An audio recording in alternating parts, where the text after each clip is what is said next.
Lamicall electric mini electric pump, easy to inflate, lightweight and portable, up to 120 PSI, LED display.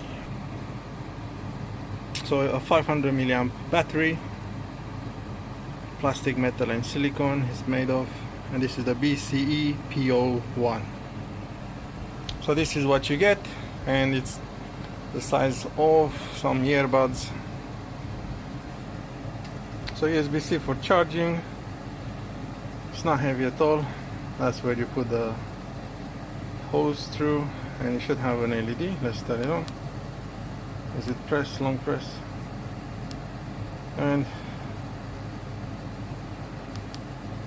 so that's 38 PSI. That's exactly what I need for my wheel. And I guess to start it, you press this. That's the noise that it's making. Thanks for watching. So we've installed the press the adapter and the hose. We turn it on.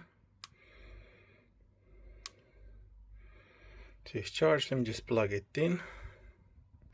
Okay, so it shows 8.5 PSI. You press once on this.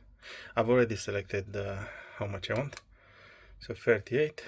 So let's go.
So it took about 2 minutes.